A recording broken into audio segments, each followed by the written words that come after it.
Halo, assalamualaikum warahmatullahi wabarakatuh. Kembali lagi di channel saya Adri. Pada kesempatan kali ini saya ingin membahas tentang kredit atau membeli barang dengan cara kredit. Itu suatu pembodohan dalam mengatur keuangan. Kenapa saya bilang pembodohan? Tapi ini menurut saya loh ya.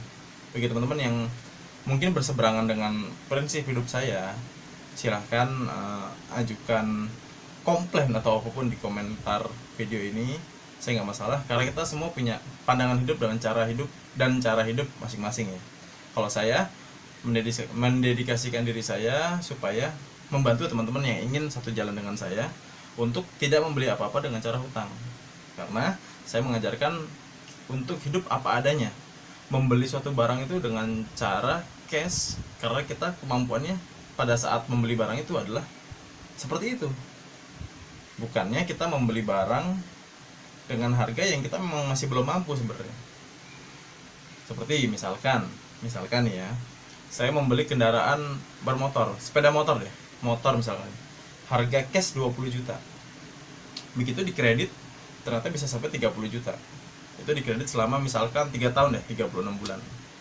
Berarti kan setiap bulannya itu kalau 10 juta, berarti kan bunganya itu 10 juta selama 3 tahun kan. 10 juta kalau misalkan kita hitung selama 3 tahun, berarti per bulannya kita dikenakan bunga sebesar 300.000. Benar nggak ya? Oh ya benar, kira-kira 300 ribuan lah ya. 300 kali 36 itu 10 juta lebih dikit lah. Anggap kita lancar tuh, kita lancar pun kita dikenakan bunga. Kalau kita mau pelunasan cepat di lembaga pembiayaan, biasanya kita malah ditambahin biaya penalti. Bukannya dikurangin bunganya, malahan dikasih tambahan bunga. Kayak gitu nggak teman-teman? Seharusnya kan kalau kita punya hutang nih, kita punya hutang nih ya, terus kita mau bayar cepet, seharusnya ya, kalau orang yang normal, orang bukan di lembaga pembiayaan, oh lu mau bayar cepet ya, ya udah nggak usah bayar bunga deh untuk beberapa bulan yang akan datang. Jadi bayar bunganya sekian aja, harus 10 juta mungkin jadi 5 juta misalkan kayak gitu ya. Tapi kalau di lembaga pembiayaan beda, kita mau bayar cepet malah kita ditambahin biaya lagi. Itu aneh. Yang ketiga, kalau kita telat bayar, kita dikenakan lagi denda tambahan, biaya tambahan lagi berupa denda yang terus bergulir atau berbunga, sehingga bisa gulung-gulung, bisa melebihi dari angka bunga dan pokok yang kita pinjam. Seperti kasusnya ada yang pernah curhat kepada saya, hutangnya sih masih ada 40 juta doang, ini kredit mobil ya, tapi dendanya itu sampai 100 jutaan. Ini kalau misalkan si bapak ini dari Medan ya, ini kalau misalkan dia lihat video ini, eh, silahkan komen ketawa aja pak, nggak apa-apa, karena memang hal ini udah biasa, tapi kita bisa siasati dengan cara negosiasi.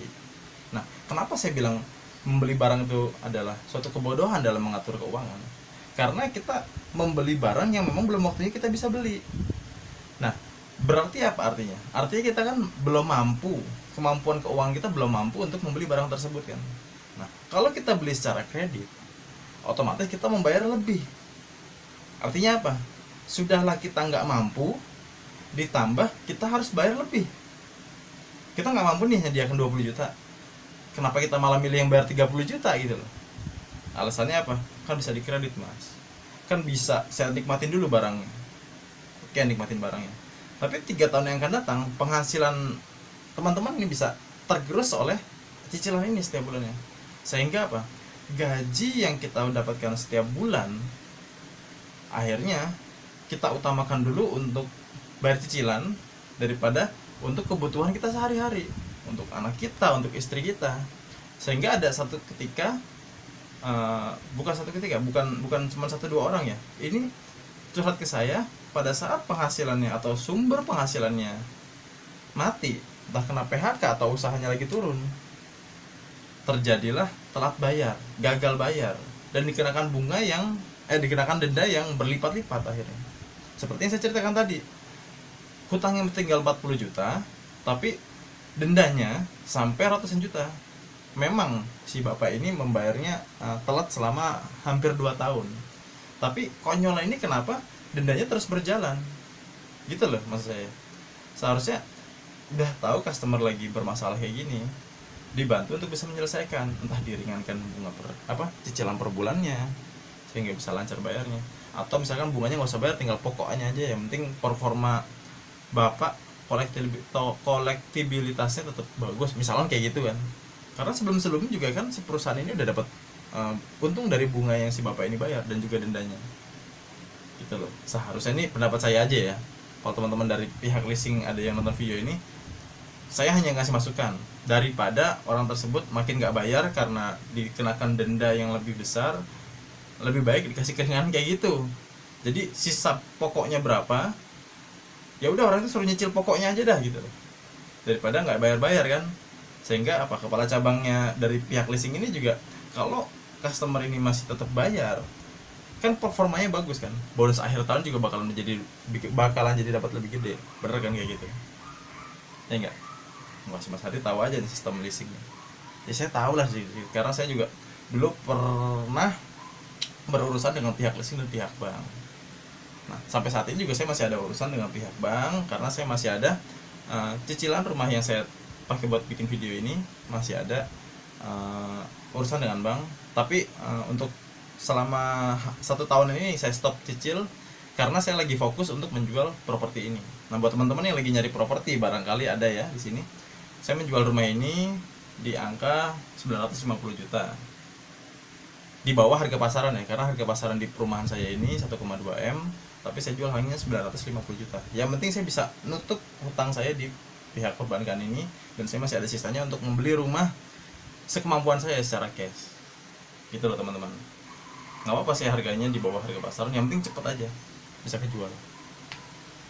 Itu teman-teman ya. Jadi yang pertama itu, yang kedua, coba kita pikirin lagi yang saya bilang tadi ya, mengenai kita nggak mampu bayar, kita nggak mampu menyediakan uang tersebut, tapi kita malah milih bayar dengan harga yang lebih mahal.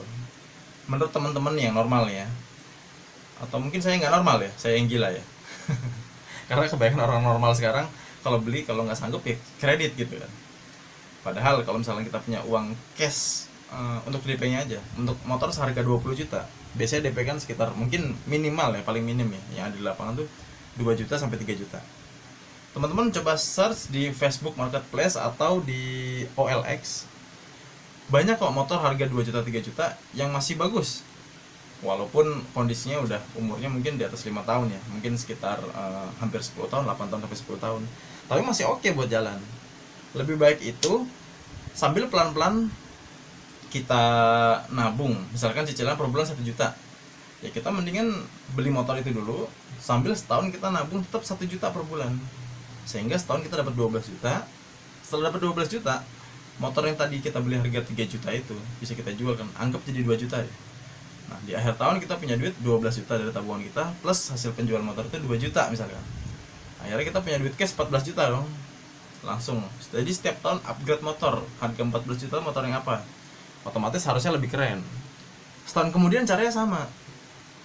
Jadi seharusnya kita 3 tahun bayar 30 juta, mungkin dengan cara alternatif yang tadi saya bilang itu, kita hanya bayar sekitar 20 juta. Kita nabung mungkin 2 tahun atau mungkin kurang, mungkin 1,5 tahun udah dapat motor dengan spesifikasi yang sama.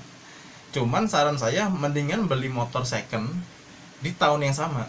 Kayak misalnya sekarang tahun 2022 nih, cari motor second yang di tahun 2022 daripada kita beli motor baru di tahun 2022. Karena yang pertama, nilai dari motor itu lebih, kalau second lebih murah daripada yang baru. Yang kedua, sekarang dealer tuh susah banget ngeluarin motor yang kita beli secara cash. Alasannya pasti harus inden pak, ini pak, itu pak. Karena marginnya si dealer ini lebih besar kalau dijual dengan cara kredit. Karena dia punya 2 sumber pendapatan. Yang pertama dari penjualan motor tersebut, yang kedua mereka dapat bonus dari leasing yang bekerja sama dengan dealer tersebut. Sehingga kalau kita hanya memberi 1 sumber pendapatan, yaitu membeli motor secara cash, biasanya agak di nomor 2 kan. Padahal kita sedia duit loh. Tapi kalau kita membeli secara cash, margin dia cuma 1 dari penjual motor itu, nggak dapat bonus dari leasing yang bekerja sama. Sehingga apa, dia lebih milih yang dapat 2 sumber pendapatan daripada yang 1 dong, otomatis gitu loh.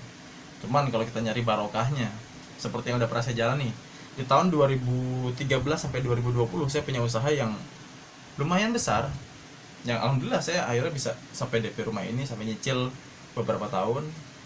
Walaupun di tahun 2020 akhirnya saya tutup. Karena apa? dari bisnis tersebut memang menghasilkan, tapi kepala saya ini nih selalu pusing terus. Pusingnya apa? Ada aja masalah di usaha, seperti karyawan kecelakaan, seperti mobil operasional ada apa-apa di jalan. Terus kebetulan waktu itu bidang saya di proyek ya, di proyek itu ada beberapa proyek yang ada aja masalahnya, komplainan ini, padahal pekerjaan sepele tapi kok ada aja komplainan, sehingga pembayaran macet, kenapa segala macam. Sampai sekarang ada juga pembayaran masih belum lunas, yang masih belum dibayarkan klien kepada saya di tahun 2020 dulu ya. Mudah-mudahan kalau dibayar, kalau nggak dibayar ya udah saya ikhlaskan. Sehingga apa, market sebenarnya masih ada, cuman karena bisnis modelnya saya nggak suka, karena saya harus menyediakan dana di awal dulu. Kalau saya dapat proyek itu kan saya harus menyediakan dana dulu untuk mengerjakan proyek tersebut, karena DP yang diberikan oleh klien itu nggak cukup untuk membiayai satu proyek. Mereka mungkin memberikan DP hanya 30%, sehingga saya harus menyediakan modal mungkin sekitar 40% untuk bisa menyelesaikan satu proyek. Belum lagi kalau ada komplainan. Nah, kalau saya lagi nggak ada uang, otomatis saya harus cari investor atau biaya lembaga pembiayaan untuk membiayai proyek tersebut. Sehingga margin yang harus saya dapatkan misalkan 30%, karena saya mendapatkan pembiayaan dari tempat lain dan saya harus bayar bunga. Nah, margin saya makin kecil. Dan ini nggak cash dalam pembayarannya, maksudnya nggak cash itu gini loh, nggak dia beli langsung bayar gitu. Ini ada garansinya, ada apa, tetek bank segala macam. Nah, beda halnya kayak seperti usaha saya sekarang. Walaupun omset saya per bulan masih puluhan juta, tapi karena sistem pembayaran cash, orang beli produk saya langsung bayar, orang beli produk saya langsung bayar. Risikonya kecil. Walaupun saya punya modalnya apa adanya, hanya di bawah 10 juta, tapi saya bisa menyehatkan keuangan di usaha saya yang sekarang ini. Sehingga apa? Saya bisa lebih settle, saya bisa lebih longgar dalam mengatur keuangan, dan juga saya bisa mengatur cash flow yang ada itu bisa saya pakai untuk sebagian untuk nabung, sebagian untuk investasi lagi, untuk buka cabang lagi, bisa untuk rewardnya saya sendiri bisa langsung saya atur. Karena apa?